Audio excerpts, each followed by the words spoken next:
You'd be hard-pressed to find anyone that's done more for the game of golf in Minot than today's guest. Joining me now is Steve Kottsick, Director of Golf at Souris Valley. We've seen him everywhere around the Minot golf scene. Wanted to clear this up right away, Steve. Where do you get kind of your sense of humor and delight of messing with people like me and others? I feel like the one time I called you and you gave me the old fake voicemail thing and you're like, Ben, I'm really here. Well, I think I like people, and it's kind of fun to. It's easier to be in a better mood than a bad mood. Exactly. So, from your love for that to your love of golf, where did that come from? Perhaps maybe from a young age. Yeah, just probably playing with my father when I was younger, and it's great because you can go out and play the game by yourself or your buddies, and hopefully the more you play and practice, the better you get. Oftentimes, your parents may show you different sports. What made golf really stick, or was golf just that important to your dad over other ones? Golf is it's a game that you always have to work at it. You're always trying to get better at it, and about the time you think you have it mastered, it kind of jumps up and bites you because you might get a bad bounce, or you might have a windy day, or conditions change. So it's always changing. The game is. How does it get people to keep coming back, whether you're good like Steve Kottsick or you suck like Ben Barr? Well, it's a challenge, and you're outside. It's a beautiful place. Golf courses are great places. And it's a great social game, and with the COVID, it's been just off the charts. People are looking for things to do, and I think golf is going to be a winner after this whole pandemic thing. Yeah, so you get to a couple places here. Talk about just some North Dakota stops you've had. You go for Mandan for a bit of time, and then up for Souris Valley. What got you out here, and then what's made you stay here? Well, I was born and raised in Minot, so I moved away. I moved to California. I worked out there at a golf course in Palm Springs, and then I was at Mandan for 4 years, and was offered the Minot job. And of course, growing up here, I knew the golf course, and Souris Valley. Minot's fortunate to have a golf course as good as Souris Valley. You won't find many golf courses better around the country. As far as my ideal golf course, I still like the Links in North Dakota. It's one of my favorite golf courses. So you were like, oh, this is a great pro job at home, and I know it so well that I could be probably the best at it. Really show them how it's done, or what? Well, it's a good facility, and like I said, I love what I do. I never felt like I've ever gone to work a day in my life, so I'm pretty fortunate, pretty blessed. What was it like for you guys rebuilding after the 2011 flood? And also, the Wee Links has had a couple different steps because of flood plan construction. It's been a challenge, but we've had a good crew and a good support staff to get us back to where we are. The Park District's been very, very positive. Minot Junior Golf has kicked in financially to get us back to where we are. So it's been an effort by a lot of great people, and the idea is to bring golf back for the citizens of Minot. Nobody did it for any personal gain. It's to make sure we have a quality of life in Minot, which I know not everybody golfs, but for the people that do, I think they appreciate it. What other kind of planning challenges have you had with your work at Souris Valley over the years? Maybe not quite to the scale of those kind of things. Well, we're always dealing with Mother Nature. Actually, right now we may have to stop watering our fairways because the river's getting low. So we need some moisture, like a lot of people, but we seem to get through it. And it's not the end of the world. We're always trying to improve the place, make it better for the golfers, and hopefully have good experience.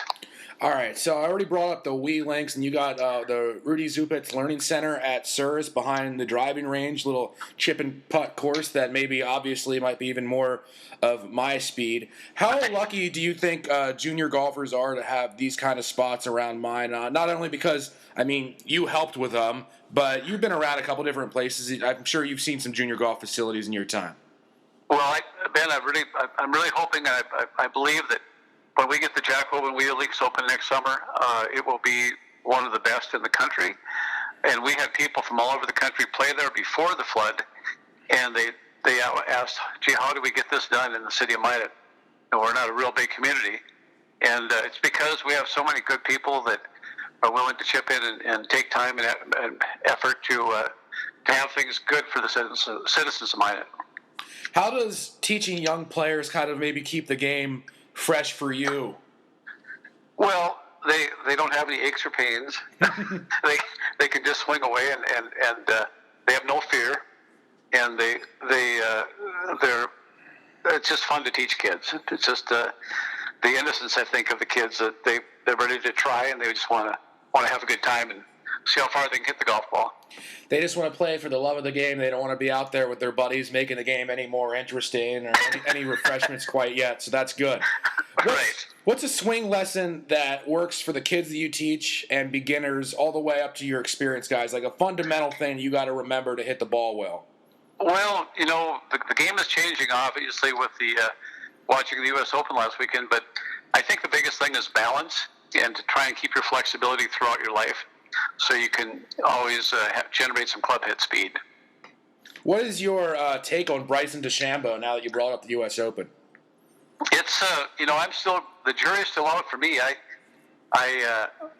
said, well, I wonder if all the golf course architects are going to get together and start saying, gee, do we have to build 8,000-yard golf courses now? But I know there's been a lot of discussion about trying to scale back on the equipment, as far as how far the balls go and how big the drivers can get. So I don't know. It's going to be interesting to see what happens. It's going to see if you're going to see a bunch of golfers heading to the gym or not. But it's still a recreational game for most people, and I think we have to keep it fun for those people, and to make sure the golf course isn't too tough for most of your golfers.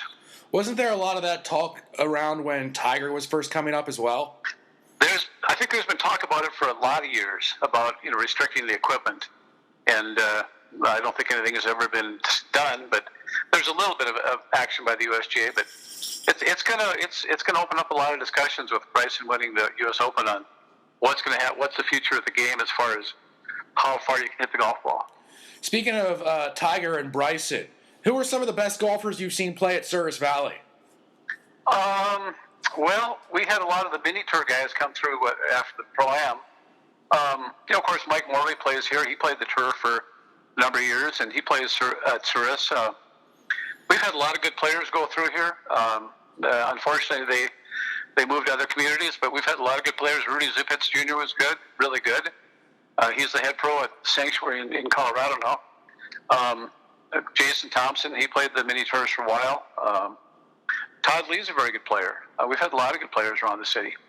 Pete Euthus is probably one of the best ones I have seen. He was a good friend of mine, but he kind of got away from golf. But he could play a great game for quite a few years.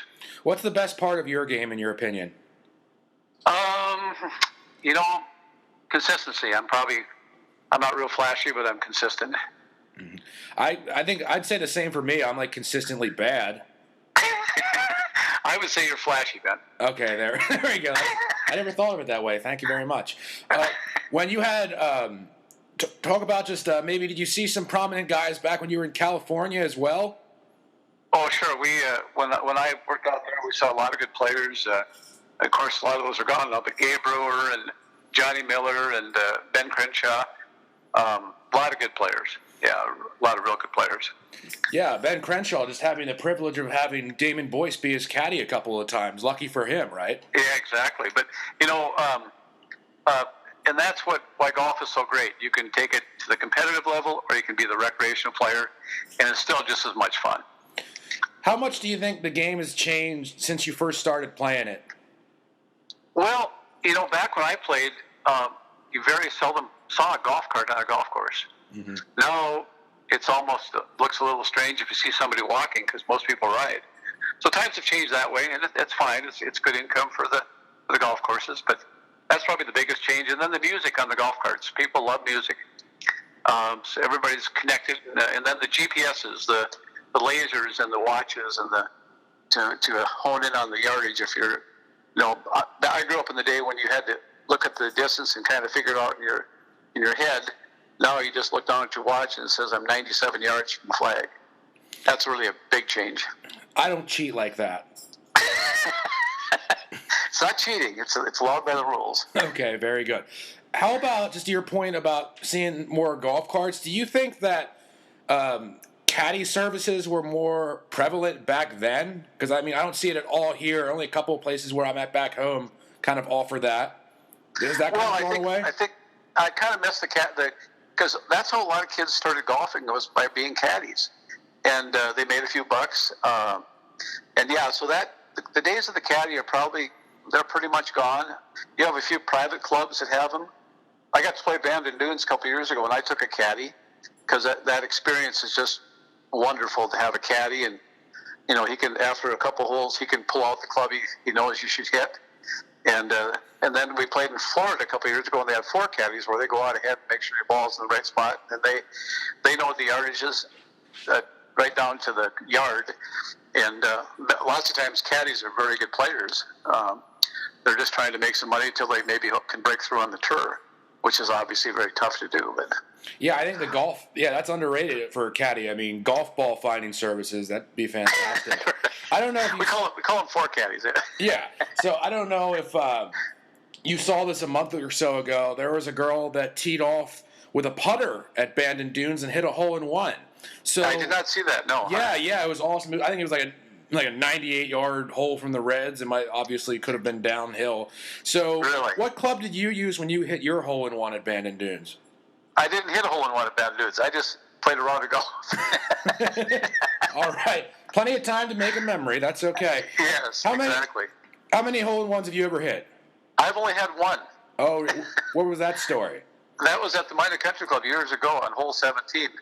But I don't play a whole lot anymore, so I don't probably now if I hit the green on a par 3, I'm happy. Yeah, my one putts are holes in ones for me. There you go. So you were there by yourself that day, or no? No, I was with some friends. Okay, fantastic. So you said the jury for you is out on Bryson right now. So tell me, who are like your favorite PGA Tour players that are hitting it now and maybe all time? But I love Freddie Couples, because his attitude was always so good. Of course, Arnold Palmer was my hero, and Jack Nicklaus was okay. But I would say Palmer's probably the best one. But I it's kind of funny because I helped some ladies a couple of years ago, and I had a video of Jack Nicklaus, VHS tape, and I said I drew it for door prize, and the gal won the Jack Nicklaus video, and she said, "Who's Jack Nicklaus?" And I said, "That's kind of what happens. People, they fade away, and people kind of forget about them." So safe to say, maybe those guys would, if you had like your dream group to play with, would you pick those guys or anybody else?